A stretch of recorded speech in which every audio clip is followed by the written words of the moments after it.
you guys know him from YouTube, and you know him as a filmmaker for movies like Sally and The Haddonfield Nightmare and his upcoming film, The Last Nightmare Part 1. We are bringing on Braden Timmons. What's happening, Braden? How are you doing, man?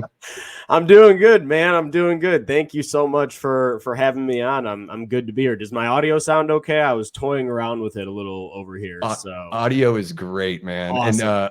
And thank you for being patient. You know, these shows never run on the quick time that you want them to, but that's the fun thing about just kind of having a chat. And also, you're just probably an hour away from me here in the valley, so it's not too late for you, so I don't feel as bad. Yeah, it's not that bad at all. Like, you know, that I've heard Maxwell's on the East Coast, so it's Yes. like pushing midnight over there for him. So, you know, but that's awesome, man. Your guests that you've been able to bring on just for your first 3 episodes is outstanding. So I'm glad to see that the show is having some good success. I was super excited when I was talking to Destiny about it. I was like, oh yeah, Davey asked me to be on the show. It's called Late Night with the Davey. And I was like, I wonder, joking around wise, I was like, I wonder if that has anything to do with Late Night with the Devil. And she's like, I didn't even think about that. I was like, I'm like, that's crazy because it's the same logo.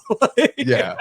It's a shameless ripoff. It's terrible. No. Yeah, it all, the epiphany just kind of hit me where I was like, well, I like that movie. I'm like, oh, Late Night with the Davey. And my wife Kate was like, are you sure it's like not just Late Night with Davey? And I'm like, no, like it's the fun thing about it is that it's with the Davey. It's ridiculous. Exactly. Yeah, it, it's meant to essentially kind of give a good nod to a really stellar movie from this year. So, you know, like, I mean, I do think that Late Night with the Devil is going to end up on, like, you know, down the line, it will be one of those iconic movies that are revisited and talked about and all that stuff, because I very much enjoyed it. So I think that the show, it fits good with your name. I think you ought to stick with it. So yeah, it's working out so far. And yeah, you know, it's great to have, you know, the whole idea here, bringing on people that are not just content creators on YouTube, but people that are, you know, authors, filmmakers, and bringing on musicians to kind of give it a little bit of that,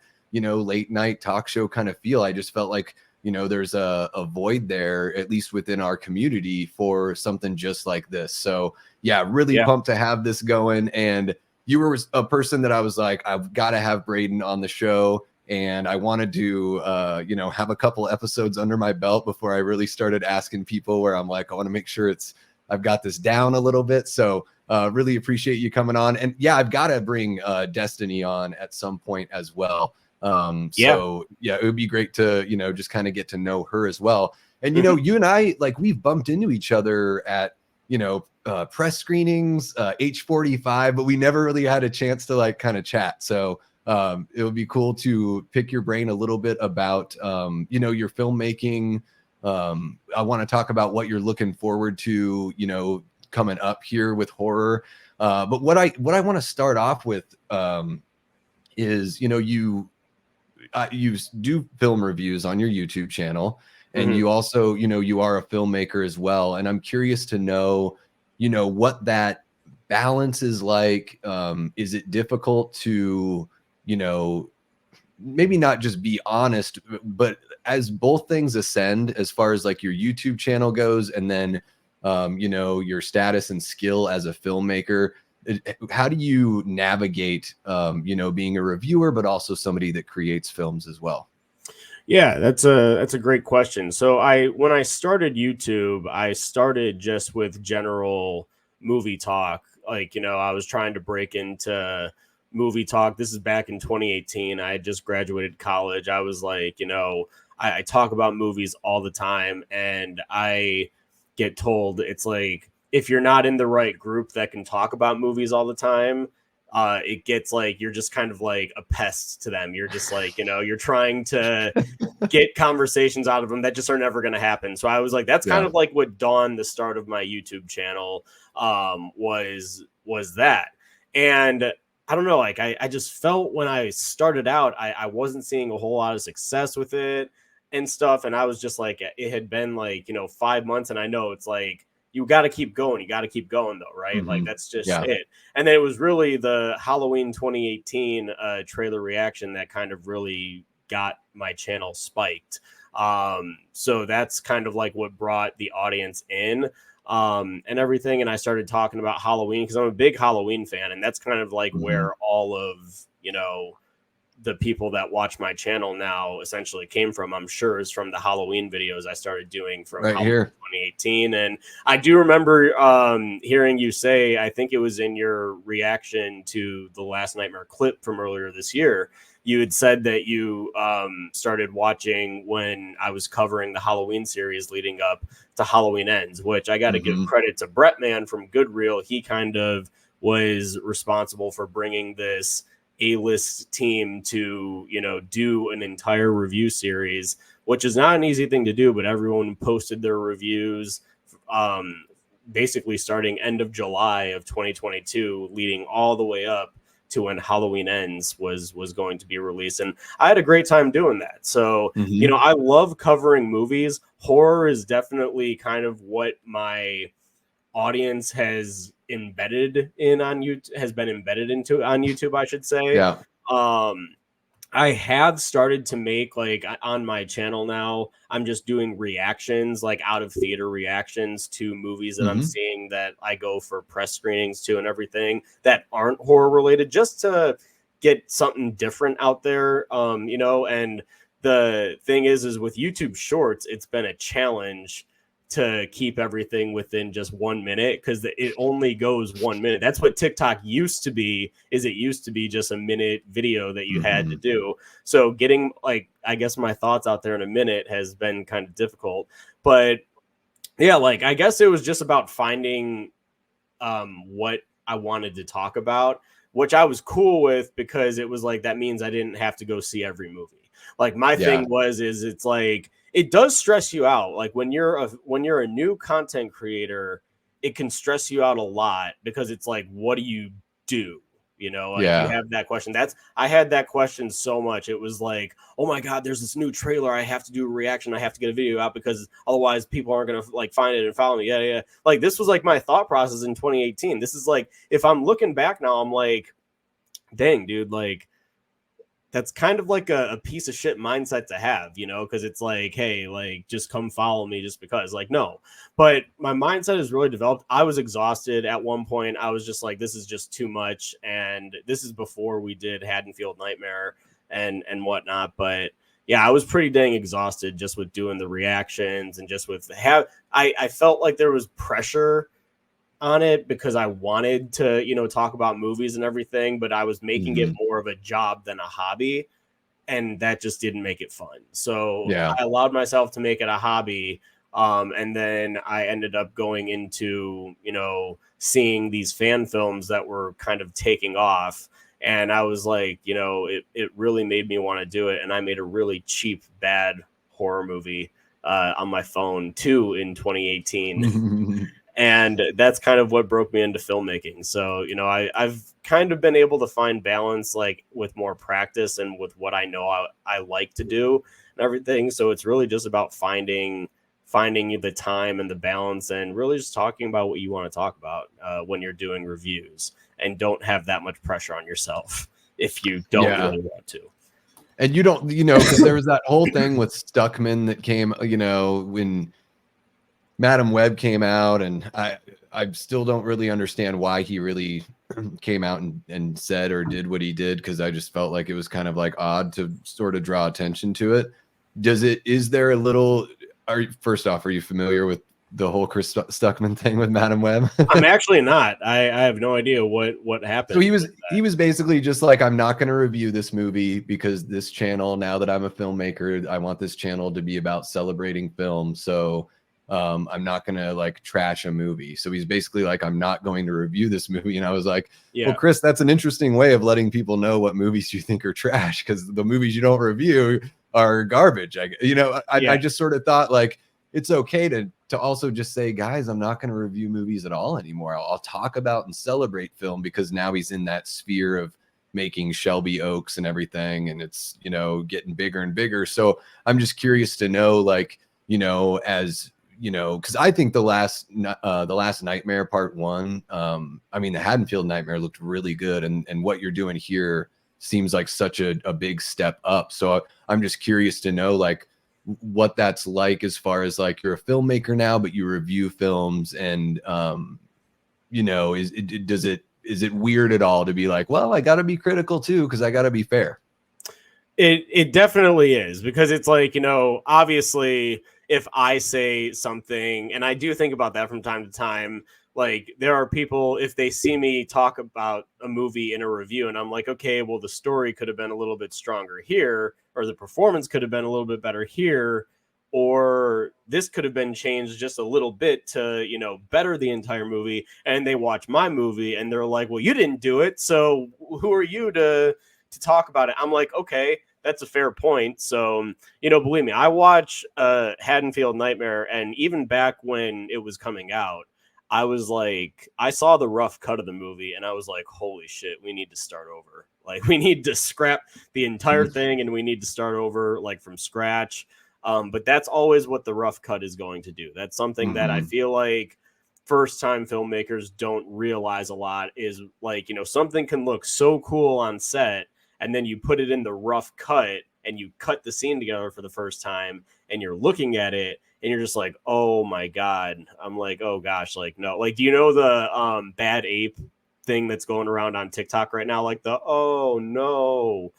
Oh I no. know. Well, that's like one of the meme templates right now, but like that's basically what I think of. If anyone watches TikTok and is on that side of TikTok, you guys probably know what I'm talking about. But yeah, it's rough watching your first cut of the movie without any of the music or the sound effects or anything. It just does really make you feel like, oh shit, we need to cut all of this and scrap it. But then you start adding the music and the sound effects, and it starts kind of coming to life and building that, you know, momentum that you see when you watch a movie, and you're like, okay, maybe it's not that bad, because you know, sound and music is so vitally important Oh to my gosh. movies. Yeah. If you Maybe don't more have, important than the visuals. yes, I mean, it's what sells the visuals, right? yeah, I mean, basically, like the biggest thing that I've heard numerous, and even this is coming from professional filmmakers, is that the audience will forgive a bad image, they will not forgive bad sound. Because if your movie sounds like shit, that's one way to get them to shut it off and be like, nope, not doing it. Well, and if you close your eyes, you can Mhm. imagine some of the visuals with sounds. But if you watch something without sound, it's very difficult to like imagine the sounds. You know, Yeah. I think that's one of those weird sort of, it's odd because you think of film as, you know, a visual medium, which obviously it is. And then you realize, man, the audio is just so critical. You know, it's the selling point. Yeah, no, I think that's definitely something that I've tried to pay a lot more attention to, because if you watch the transition from Haddonfield Nightmare to Sally, which is the film that we did in between the last Nightmare Part 1, you could just see the difference, like, you know, just in the quality, just in the overall sound and all that stuff. And I mean, HN, I feel like sounded fine for, you know, the budget that we had and what we were able to put together for all the work that we did. I think that it sounds fine for the most part. There are some scenes that I do know that could have used a little bit more work, but, you know, we made a very big mistake, and this is something I encourage nobody that is an aspiring filmmaker to do, is we were still cutting the movie together in August of 2021, and we did the final trailer. We were all so excited, but I jumped the gun and said, we're going to go ahead and announce the release date for October 29th. And my thing is that I do not ever want to announce a release date and then it just doesn't happen, because then, you know, you automatically get like a, oh shit, this fan film's in trouble or something like that. You know, thankfully we haven't had to do that. We did push Sally after we announced the release date, but only by like a week or so. It wasn't like anything vital that that pushed it back. But yeah, I mean, it's just like stuff like that. So yeah, I do look at my movies and I kind of look at how I criticize other films and what I guess I use to criticize those films to go into making my film. It's just going to be a natural thing that, you know, any critic turned filmmaker is going to do. Well, it's got to be tough, right? Because it's like now you know how truly how difficult it is. Like somebody like me who's never made a film, I can understand through conversations the difficulties of making a film, but I've never been there, right? So it's like once you've been there, it's got to kind of change the way, you know, when you watch a movie now, you can sort of like think about those things. If something doesn't really work for you, you can be like, well, gosh, for all I know, like this happened or that happened, or maybe it was a result of scheduling conflict or whatever, you know? And so I would imagine it gives you like a greater appreciation. And of course, like the way that you're always going to look at your art is going to be so different. Every single record that I've ever like recorded or performed on, like you go back and listen to it and you want to do like the George Lucas special edition to everything. Like you just wish you could, oh, if I could go back and remix it, or if I could just re-record that part. And it's like, well, that's kind of the fun thing about art too, is that once you put it out there, like it's just out there and it's for everyone to enjoy, you know? So it's kind of a, you know, in a sense, like letting go is sort of liberating in that sense. And you've got, man, the response for Haddonfield Nightmare was incredible. I mean, so many views, and I scroll through the comment section because you know how people like to, you know, just go out there and, you know, kind of be dicks or whatever. But man, so many, I saw, I think almost every comment as I'm scrolling through is like, this is better than any of the Halloween movies they've put out in X amount of years, you know, just like a bunch of comments like that. So now how encouraging is that got to be for when you go to make your next one and you're like, we're going to make this one bigger, better. We're going to make sure that, you know, it kind of blows the other one out of the water, but also works as a companion piece because it is a direct follow-up. Yeah, no, that's another really good question. It definitely is encouraging when you have people that are commenting that are indicating their support, you know, because otherwise you're just kind of like sitting there and you're like, oh man, like, you know, we're out here, we're doing this and everything. And yeah, we have like the biggest thing is that the backers from Indiegogo, it's like no matter how many times, there were a couple times during Haddonfield Nightmare where genuinely I wanted to quit. I was just like, can't do it. Like, you know, we have to quit. It was just like, again, like one of those dark areas where it's like, you know, things got tough and it's like, are we going to quit or are we going to fucking keep going? And then thankfully, when we took a production break, there were people that, you know, saw our new teaser and they got excited. And I was like, I didn't know how excited people were going to get, you know? And a lot of it is because my biggest thing is that I do compare, or I did in the past, I should say, compare my stuff to other filmmakers. It's just part of the process, basically. Absolutely. But you know, you can't do that. You have to look at it as your own stuff. You have to look at it as only what you can do, because you know, you can only control what you can control, and that's it. You can't control how somebody's going to act. You can't control the world. You can only control everything that you're able to. And that's something that I've had to learn, and that I feel like that I've gotten much better at in between projects. So after seeing all of the support that we got, you know, with Haddonfield Nightmare, yeah, it was really awesome to see that, you know, people very much enjoyed it. Yes, there are those that didn't enjoy it, but that's bound to happen. And I say this every movie, every single movie, every single art piece. Like there are freaking people that consider the Mona Lisa a terrible piece of art. And there are there are thousands of people, millions of people in the world that consider it the best piece of art that's ever been produced, you know? So it's like, every time you decide, like, you know, you too, anytime you decide, hey, I'm going to do something creative, you're doing a show, people are going to inevitably criticize it. Mhm. Like I can do a review on a movie. People are going to criticize my thoughts on the review I gave of the movie. It's just bound to happen. So the quicker that you learn that, and the quicker that you're able to just kind of like roll with the punches, then I guess the better you're going to adapt. Like my thing is, one thing that helped me get through it was kind of like throw in like a sarcastic comment, like, just like on anything negative, just saying, hey, thanks for the view, because you did help somebody else find this movie. The more you comment, the more you like, the more, even if you dislike the movie, if you click or react to it, it will likely show up on somebody's For You page, and then maybe they end up loving it. So yeah, it's you'd like be like, thank you for thank the you. engagement.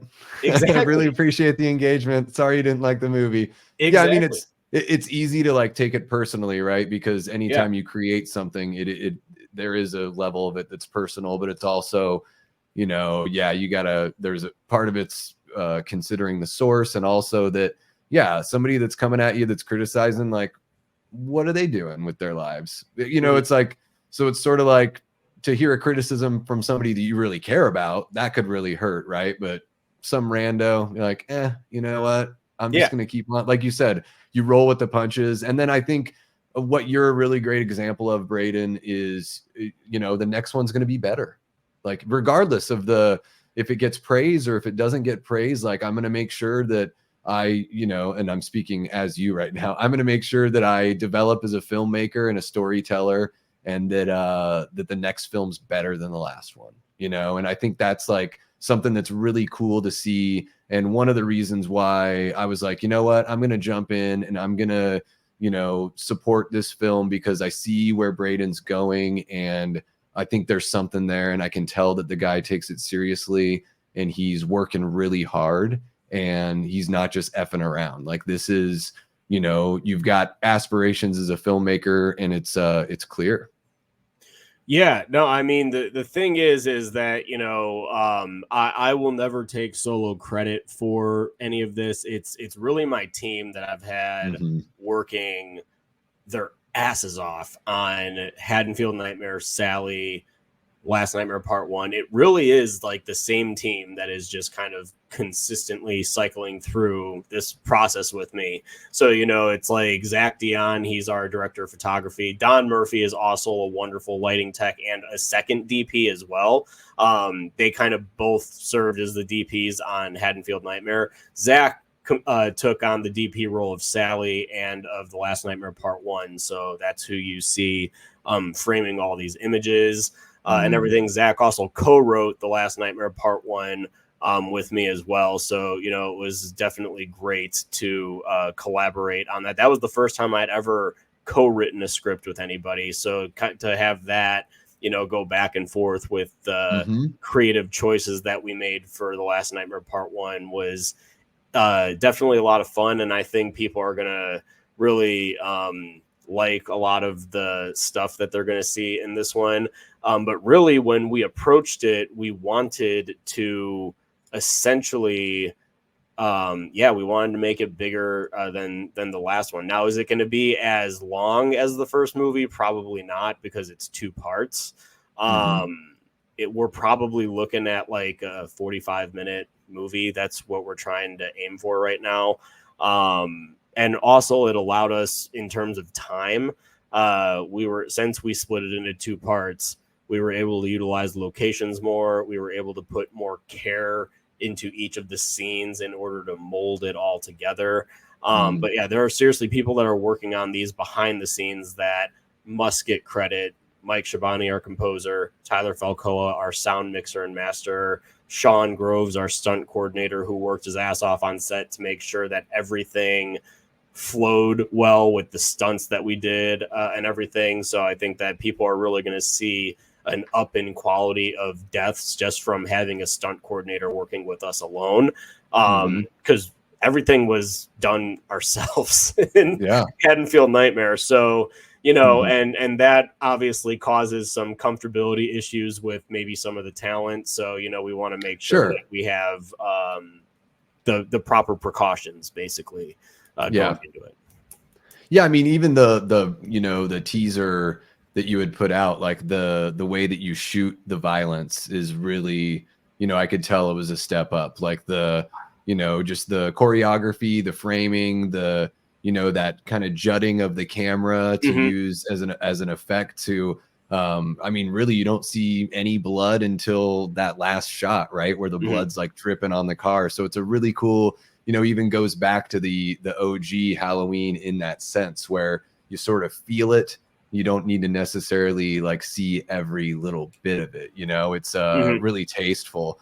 And yeah, it's awesome. I love seeing you, hearing you give the flowers to your crew there. It's that's one of the reasons why I love film so much more than other storytelling mediums, because nowadays for big movies it takes hundreds to 1,000 people to make a movie, and even when you're doing a fan film, you're bringing on so many people that are bringing in their expertise, and then also like bringing in a co-writer I think is a really good move, because it's having that sort of accountability with another writer and making sure that you kind of have those checks and those balances that it's tough to sit there and type something out and be like, does that sound cheesy, and be like the referee for yourself. It's sort of a difficult job, right? So it's kind of nice to have somebody else that's sort of like, yeah, that works, or what if we just change this word, or yada yada. And I think doing a 45-minute, like breaking it up, I think there's something about fan films like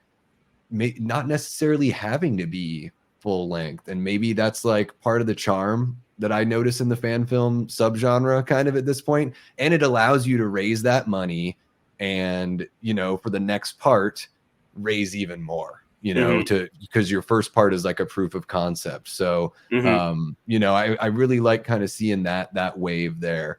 So I know you're wrapping up. You've got a little bit more of The Last Nightmare to shoot, right? Just a little bit left. We don't even have much we legitimately have one scene left to shoot. Okay. And then it is done. We need 2 days. We're just really trying to figure out right now when we can get out there to do it, because like it involves travel and everything. We have to go back out to Indiana, where we shot we shot between 3 states really. We shot the first scene was shot in Arizona. So that teaser or that clip that came out, we tried to make it seem as Haddonfield like as we could. We shot that back in December, which was great. And then we ended up out in Illinois. We started April 12th, I believe, of this year. And we were in Illinois for 4 days. And then we drove out to Indiana. And that's where we stayed for about 2 weeks, shooting everything out there. And now it was because one of the locations that we had gotten in Illinois, we got there, and the only scouting or conversations that we did really was online. And I swear to gosh, I do not recommend any filmmaker do that. Get out there and see the location before you begin, because we got out there and we had to essentially restructure an entire scene in less than 24 hours. Oh, gotcha. So, however, now my thing is that, we ran into a wall and we had to find a way around this wall. And so we did end up adding a scene with people that we had casted for the opening. I literally had to be on the phone for like 3 hours the night before we're getting ready to shoot, saying, hey, this is like what's going on, whatever. We're still planning on doing something with you. Show up at this location. It's a 45-minute different locations from like where we were supposed to be. And I said, but show up and we're going to walk you through everything. They all showed up. We were able to add an additional very fun scene because of it. So but it was the location that we need for our opening sequence that fell through, and that really sucks, because it's like, this is our opening scene. So I said we could either bullshit it or we could actually try this, and obviously we're not going to bullshit it, because it's our opening scene. It needs to be done absolutely properly. We will not be releasing the movie if the opening scene is not done properly. Yeah. So that's the last scene that we have to shoot is our opening scene, and that's it. And then the movie. I've been talking to my editor. I haven't heard from him in a few days, but it's because like I don't like to micromanage the team. Sure. It's like, I like to make sure that they have time. If they need a break, if they need a few days, like, just to take a brain break, dude, you don't got to tell me twice. I get it. I get that. Take some time away from the computer. Don't stare at the computer all day. Go on a walk, go on a run, do something productive outside, Yeah, you can get kind of numb when you're, like from mixing music and stuff. I'd be like, is the snare loud enough, or is it like I've been listening to this track over and over that I can't even tell anymore? I imagine when you're editing film, it's like, the difference between some milliseconds, and it's just, like you're saying, you got to get away from it for a few minutes. Yeah, no, absolutely. You do. I mean, and I heard the last I heard from my editor, though, he said that the cut is basically done for what we have right now. So really, it's just watching the cut from what we have, and then finding time to go and get. Like I said, we have 2 days that we have to plan out to get this opening scene done, and then it's done. So I mean, with production, I should say. And then we're moving into then post-production is really, we're well ahead right now with post because the cut is basically done, just minus that opening scene. It just also helps that Zach, our DP, is our editor as well. So, he has a very strict rule that he doesn't like other editors to edit his stuff because they're not going to do it how he wants it. Yeah. So well, it's like if you shoot it, it's like Romero, the way that he used to work before, I would imagine before the days of unions and all that stuff, when it was night and dawn and day, he was kind of editing in his head as he shot. So Romero would know, like, yep, we've got all the coverage we need. And he would sit with the editor after the day of shooting and they'd like put that stuff together. So it's like, it's kind of nice to have a guy there that's like, no, I know that we've got what we need. And I can take it to the next step and work with that. So, yeah. And it's all about that trust, it's awesome that you have those people that you can trust to, to help you create that vision as a team. It's amazing. Absolutely. Yeah. And it really is, if you're going to do this, you have to have a team that you trust. Otherwise it's just going to kind of sit out there and nothing's going to get done and all that stuff. That's the thing that I absolutely love, is even on set, like, as soon as we're done shooting, Zach will open a laptop and throw a rough cut of the scene together so we can all kind of see what it looks like, just in a very, very rough cut, just to kind of make sure we have all the pieces together and everything. Yeah. So, I mean, it's great to have a team like that. And I do think, again, and I've said this since I announced The Last Nightmare, but if you even just slightly liked Haddonfield Nightmare, there's no reason that you shouldn't absolutely love The Last Nightmare Part 1. And I'm not just saying that, because I'm one of the people behind it, but I'm just genuinely like, there are some images of Michael in this movie that are pretty dang frightening, and it really makes me feel the unease that I had of Michael as a kid. That's the thing, is that Michael Myers is literally the slasher that scared me the most growing up, and I don't know what it was. I've said this on several channels before. Basically, I found Freddy to be just kind of like funny and and he's the one that you should fear. He's, as a kid, it's like he's the dream master. And then we got Jason. I just found to be cool. And like Michael, when I heard the breathing, I would just go to bed at night and I would feel like I just heard it. Like I would think the wind blowing outside my window was the breaths wafting against the mask and everything. Yeah. So, that just goes to that whole thing that Carpenter, describing him as a force of nature, that he's like a storm that comes into town. And it's like, I think one of the things, I agree with you. Michael to me is at the top of horror hill.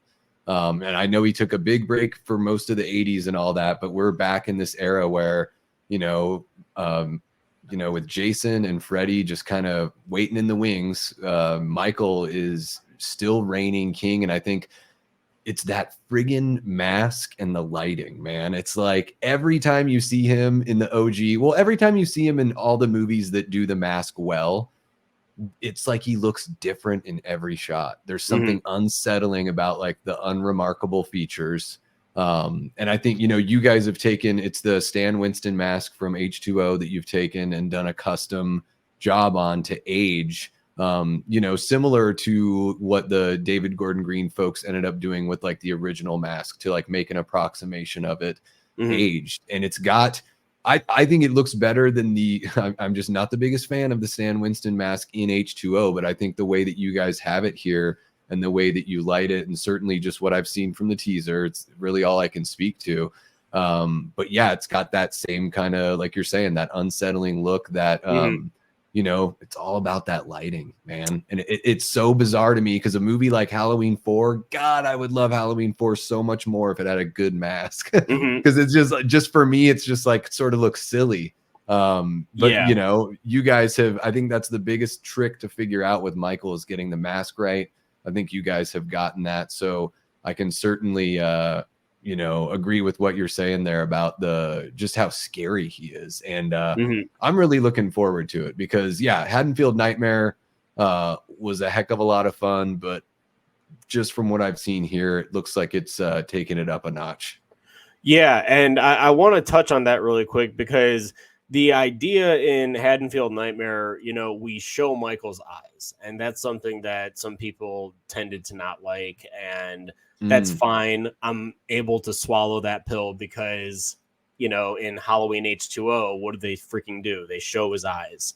It's like, Gavin, I totally agree. I think Halloween 4 still absolutely rules. I do like Halloween 4. And the mask has actually grown on me a tad bit over the years, but more on that in a second. Like the idea here is that Haddonfield Nightmare showed the eyes because they did it in Halloween H2O. It was a sequel to Halloween H2O. And we're like, okay, we're just going to continue showing the eyes. There are some shots, though, in HN where we don't see the eyes. And, that's also very intentional. Here, though, we're like, okay, he is fully now re-immersing into the shape, which is why in this movie, we don't show his eyes. And he's scarier, much scarier, because of the losses that he really... Like, Michael got his ass beat in Haddonfield Nightmare. Let's be honest. Yeah. So, now you're going to see that Michael definitely has a chip on his shoulder, and that one kill that we've revealed so far is just literally not even the tip of the iceberg as to what he fucking does in this movie. So it's like, I mean, there's literally going to be a good amount of carnage that people, I think, are going to really appreciate about this one. If you watch Halloween for the carnage, then you should be very satisfied by the end of this movie. So yeah, I mean, it's fun to just get like something different, right? So to have it be, to sort of see it as a progression. That's what I love that about the Halloween movies is even the ones that are, no matter where I rank them, I love all of them in different ways, and it's like, I like the oddball ones because they're the oddball ones and they're just kind of a break from everything. And I mean, seeing the eyes, it's like, to me, it is kind of cool what you're saying. It's almost as if you're, it's almost like a narrative kind of thing that's showing that he is, like you said, he's becoming more of the shape. It's like he's losing that little bit of humanity he had when you could see the eyes, because H2O treats him very much more of like a real person and not so supernatural. So I totally understand why in H2O they don't really show the eyes, No, absolutely. But how much better would have Halloween 4 been if they just kept that bandaged look with the bloody, it just would have been incredible. I did like that mask a lot. However, I don't know if it was Michael Myers enough, and that's probably why they ended up... I don't know the full history of Halloween 4, but my guess is that that's probably why they ended up changing it. However, I do like that mask. I wish that we would have seen it just a tad bit more, like maybe, you know, showing him in it a little bit more before, and maybe the big finale is like he finds that classic mask maybe in a house somewhere in Haddonfield instead of just getting it from a costume shop, you know, in the middle of the movie with Jamie having her vision of Michael and stuff. Kind of odd that they keep that mask just right there in Haddonfield, right? Yeah, exactly. So, you know, I don't know. Like, I think that I do think that it could have been a lot better if the mask was better, but I do still very much enjoy Halloween 4. I think that it's one of the better versions of Michael that we actually see, just in terms of being the shape. He is a little stiff in Halloween 4. He's usually supposed to be stealthy and, like, you know, but also Dick Warlock in Halloween 2, he's more stiff, a little more robotic, and kind of like a little more straight shouldered than Nick Castle was in Halloween 1978. So yeah, Dick Warlock's got the glide, and then George P. Wilbur in Halloween 4 has the shoulder pads. They ditched the shoulder pads in H6, but George P. Wilbur put on a few more pounds. He did. You know, but H4, like, for me, like, I guess it just sort of seems like kind of like a remake, like, all intents and purposes, kind of like a soft reboot. You know, it's very, they do put in the element of Jamie in there, but it does seem like it hits those similar beats as the original Halloween. But yeah, I mean, H4 is I mean, just for Donald Pleasance alone, worth the price of admission. I think he really helps carry 4 and 5. And I got a soft spot for 6. I don't know what the hell it is, man. I think it's that producer's cut that, although has some silly elements, I think the producer's cut, there's certain scenes that feel more like the original, where they take their time with Kara walking around the college campus and walking around the house. And it just sort of, I'm like, oh, I like when Halloween sort of breathes for a little bit, and we get that. But I guess that's for a different day. We're not here to talk about Curse of Michael Myers. No, no, it's all good. So yeah, you guys, so you're aiming to shoot that scene here early fall, late summer? Something, was it August or something you were saying? Yeah, it's likely going to be the first weekend of August that we're able to get out there, which I'm cool with. It kind of gives us, you know, the summer to just kind of, like, you know, sit on what we have. But we're not doing anything. Our next phase is to try and put together this teaser, which none of us knows what we want to do for the teaser right now so far, because we don't want to spoil anything. That's the thing. If you've seen any of my trailers, you know that they're only, give or take, like a minute and 30 something seconds. Like, I do not like to give away anything at all, really. It's like I try to save as much surprises as I can for the film, and I think that that's, you know, like Haddonfield Nightmare, like, yeah, it seemed like it was very action heavy, and it does get like that towards the end, but Haddonfield Nightmare is John's movie. That's, like, I think that's something, like, people are like, well, this is slow. I'm like, well, it's John's movie. Michael's just kind of, you know, yeah, he's back, but it's like we have to build up to that. We have to follow John here for a while so he can react to the fact that Michael's back. This movie is Michael Myers' movie. Last Nightmare Part 1 is very much a Michael Myers movie. And the idea is that, like, when we were splitting it into the 2 parts, I'm like, okay, so it's kind of nice because HN is John's movie, Last Nightmare Part 1 is Michael's movie, and Last Nightmare Part 2 is them coming together for this big epic showdown. Nice. For, you know, it's really both of their movies. So that's basically how we wanted to approach it after we decided, you know what, we're going to go ahead and do 2 parts. So, yeah, I mean, we're excited, man. We're excited to get out there to get this thing done. We're excited to start revealing just a tad bit more as we get closer to what we hope to be the release date. So yeah, I mean, just pick a date right now, Braden. Just tell me right now what the and real quick, you know, you brought up John Peter. His performance is really, really damn good. I mean, for me, like really helped sell that movie. Because he looks so much like what you would imagine an older Josh Hartnett would look like. And they actually don't even look that different from one another. I'd imagine they're pretty close to the same age.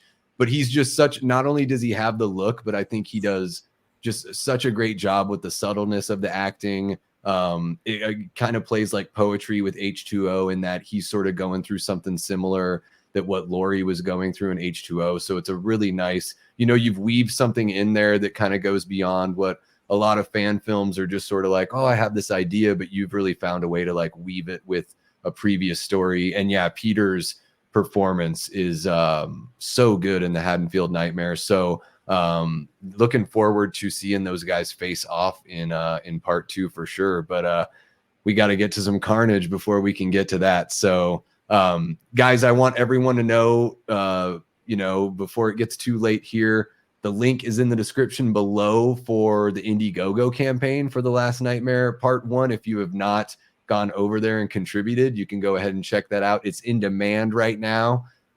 So any and all support you can throw to Braden and his team would be very much appreciated. They've got awesome perks over there. I know I kind of showcased that about a month ago or so when we watched the Haddonfield Nightmare on our stream. But yeah, DVDs, all sorts of packages you can get put together, all that good stuff. So please check that out. And yeah, Braden, I don't want to keep you too long. We're going on about 2.5 hours here for the late show. So I guess I should probably get ready for my little nightcap and my bedtime as well. No, it's fine. Yeah. No, you're all good. No, the one thing that I do want to address, and this will be the last thing I address, that I saw basically as soon as I got on here and we started chatting, there was a few questions in regards to the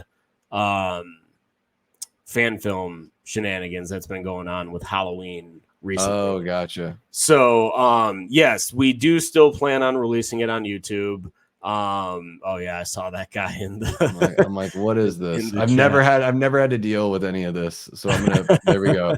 Put him in timeout. Yeah. Here we go. You bring Braden on your channel and the people come out of the woodwork. I'll never have Dave McCrae on here for this reason. No, I'm just joking. No, yeah, there was that thing that was going on with fan films where like 5 of them got taken off of YouTube. And a lot of it was because of, I think, the score that was being used. I see a lot of them that are still up have their own tune, or it's a modification to the Halloween tune and everything. Haddonfield Nightmare hasn't been touched, so I don't know what's going on with that. I'm grateful that it hasn't, because I'm glad that people still get to watch it and experience it and all that stuff. My guess is that they've examined it. I don't see a whole lot going on with it getting taken down anymore, probably because Ryan Freeman probably got a bunch of messages after that. Trancus, I was in a group with some of the filmmakers that had their films taken down, and we were all chatting about it. And I mean, Trancus actually responded to their inquiries that they reached out. I was like, holy shit, Trancus has responded. None of us thought that they were going to get a response. And literally they got a response within like 24 hours. I was like, holy shit.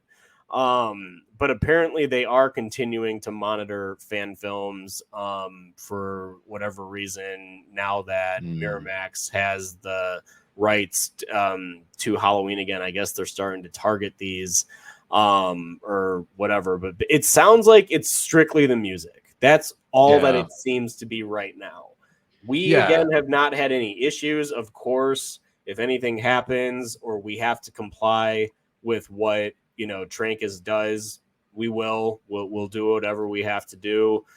That's why we've tried to avoid posting anything. We're trying to lay as low as possible right now. And I think that we've waited a solid enough time. I mean, I've seen people posting that they're doing their stuff and whatever. So That said, I have had a conversation with our music composer. We are doing complete original stuff with this. I have heard what the idea is, and I'm very much liking it. It's got a classic Halloween like tune with its own kind of finish, you know, which Okay, is like, cool. so I think fans are really, really going to be happy because I'm happy with it.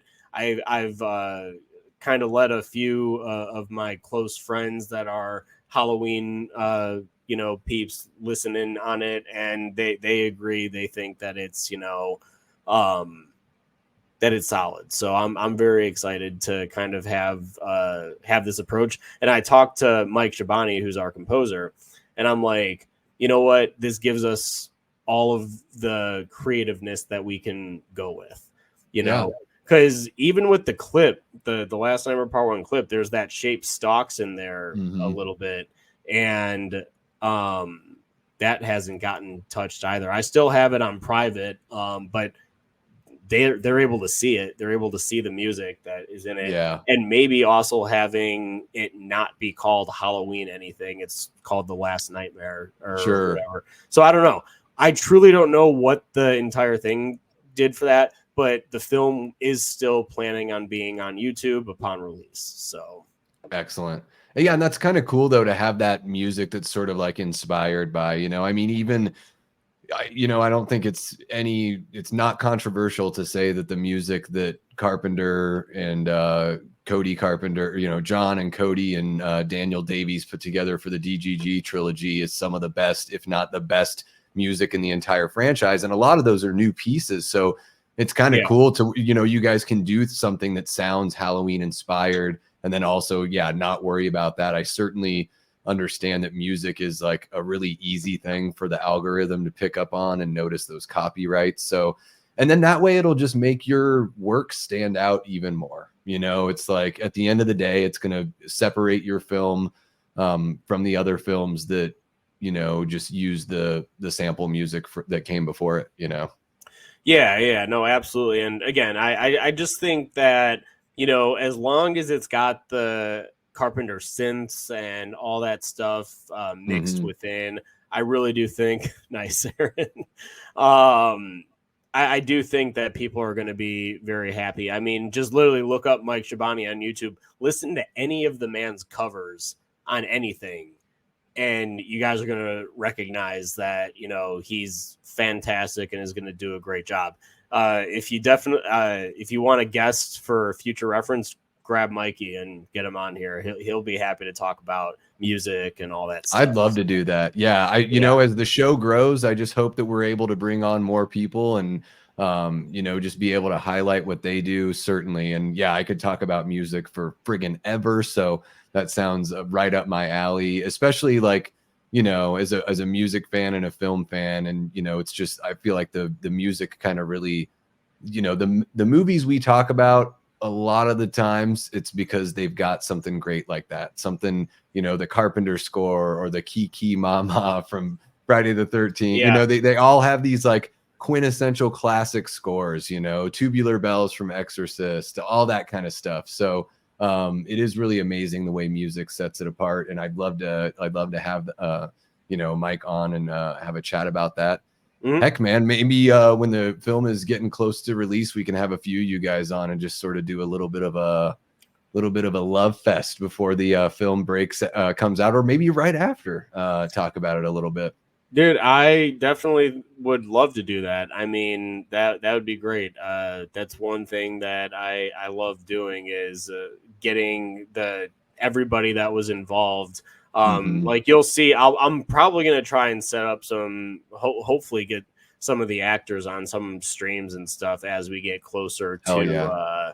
to the release, because they truly, man, they work their asses off, and I wished I Hmm. could do more for them. Truly, I do. It's like they're out there, they're busting their ass, and I mean, there's one dialogue scene in this film that is literally like, I think 8 minutes long, and it takes so much because we did it all, like we had them do the wide, the master, we had them go through the entire thing. Wow. And that was a full night's worth of work. Like it took like 9 hours to shoot just that scene because like we were trying to make sure that we had every frame. And you'll know exactly what I mean when you see the movie. But like, yeah, it's a long scene. I remember Peter, he looked and Zach wrote this insane monologue for him. And he was like, whoever wrote these fucking lines can get fucked. So yeah, I mean it's a great scene. Zach did a really good job on it. So I can't wait for people to see it. So hell yeah, man. Yeah, I'd love to have you guys, bring you guys on, and of course, you know, throwing the flowers out to everybody. That's, you know, one thing that I try to make sure of whenever I talk or give praise to a movie, it's, you know, the people in front of and behind the camera. It is that whole entire team. It's just, there's so many people involved that make that magic happen. That's why films are amazing. That's why we call it movie magic, because it takes sometimes hundreds of people. And yeah, it would be amazing to have you guys on and have that chat when you're ready to show off what you got.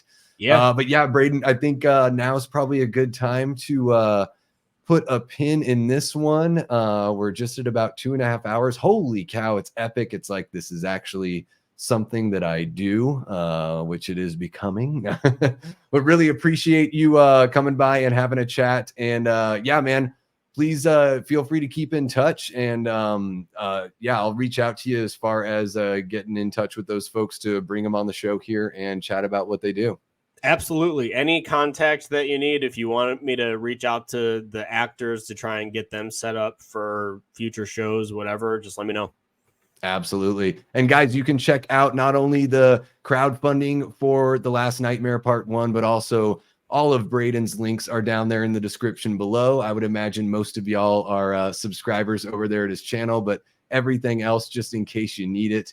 Thank you so much for coming on the show, Braden. It's been a pleasure getting to know you. And we're, gosh, we could break a little news here. We're going to be on a show here coming up later on this month, a panel show talking about horror.